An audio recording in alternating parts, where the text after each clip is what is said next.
오늘 우리는 소요리 문답 41문을 살필 겁니다. 제목은 십계명입니다. 오늘은 도덕의 법칙과 관련하여서 십계명에 대해서 간단히 살피도록 하겠습니다. 먼저 소요리 문답 41문을 살펴보겠습니다. 이 도덕의 법칙이 어디에 간략히 포함되어 있는가? 이 도덕의 법칙은 십계명에 포함되었다. 하나님께서 우리에게 허락하신 도덕의 법칙은 십계명에 잘 나타나 있습니다. 자, 이 내용을 다루기 전에 우리가 지난 시간에 다루었던 내용을 간단하게 살펴보겠습니다.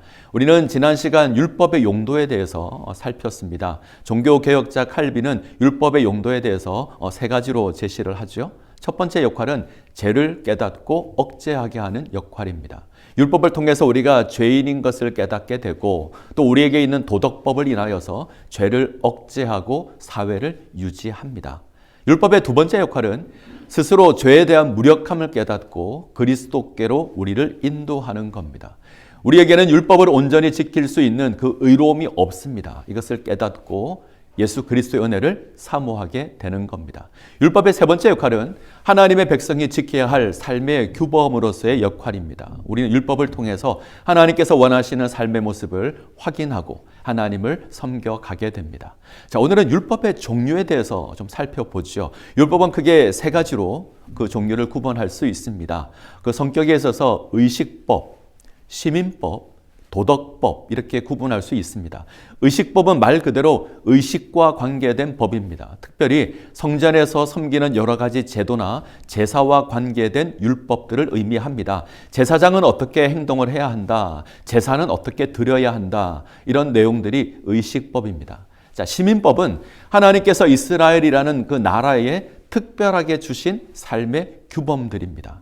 안식년을 지켜야 한다, 희년을 지켜야 한다, 도피성을 만들어야 한다. 이처럼 나라와 사회를 유지하기 위한 그런 법을 시민법이라고 합니다. 자, 세 번째는 우리가 지금 살피고 있는 도덕법입니다. 하나님의 백성이 지녀야 하는 마땅한 삶의 도리에 대해서 가르치는 것이 도덕법입니다. 자, 이 가운데 의식법은 예수 그리스도로 말미암아 우리의 구원이 성취되었기에 폐하여졌습니다. 우리는 죄의 문제를 해결하기 위해서 소나 양을 잡아서 제사를 드릴 필요가 없습니다. 그래서 의식법은 폐하여졌습니다. 시민법도 마찬가지입니다. 시민법은 그 시대와 그 지역에 요구되었던 율법입니다. 오늘을 살아가는 우리에게 적용되지 않습니다. 이런 의미에서 폐하여졌습니다. 우리 삶에서 기억하고 지켜야 할 것은 바로 도덕법입니다. 이를 소요리 문답은 도덕의 법칙 이렇게 고백을 합니다. 도덕의 법칙은 하나님께서 우리에게 요구하시는 삶의 표준으로 우리가 그것을 기억하며 하나님을 섬겨야 합니다. 이 도덕의 법칙이 잘 정리되어 있는 것이 십계명입니다. 하나님께서 시내산에서 이스라엘과 언약을 맺어 하나님의 백성으로 삼으시고 이스라엘이 지켜야 할 도덕의 법칙을 주십니다. 이것이 십계명입니다. 우리가 분명히 알 수 있도록 하나님께서 선명하게 당신의 뜻을 보여주십니다. 이 십계명은 하나님께서 모세에게 두 돌판에 기록하여 주신 것입니다.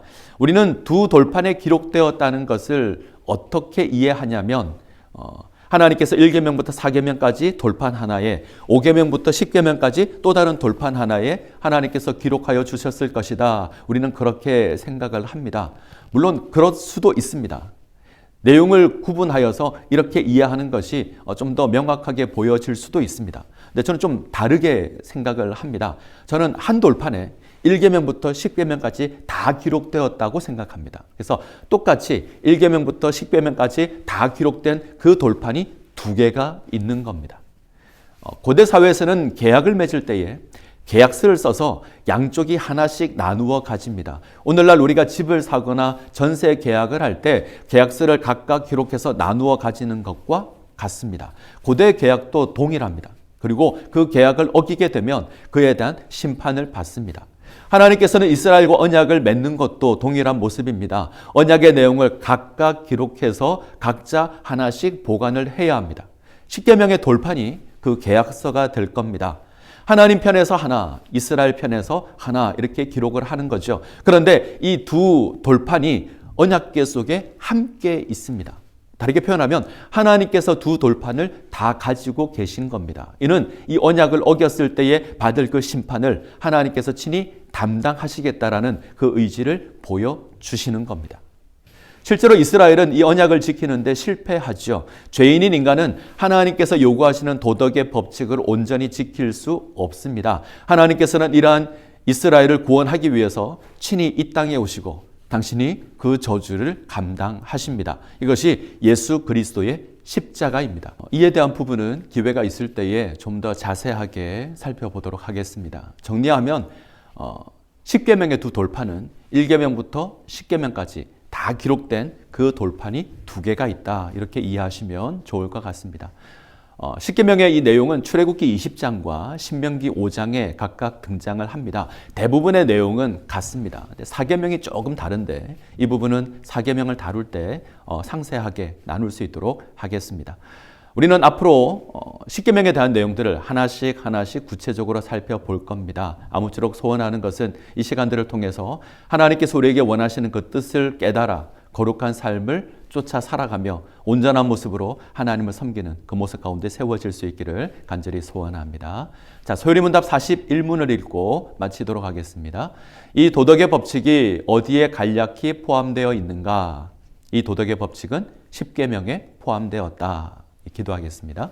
살아계신 하나님, 오늘 우리는 하나님께서 보이신 도덕의 법칙이 잘 정리되어 있는 10계명에 대해서 살폈습니다. 그것은 하나님께서 당신의 백성들에게 마땅히 지켜야 할 도리에 대하여 정리하신 겁니다.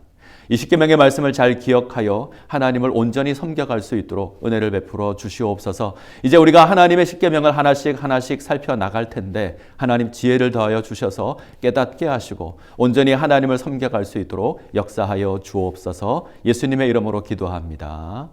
아멘.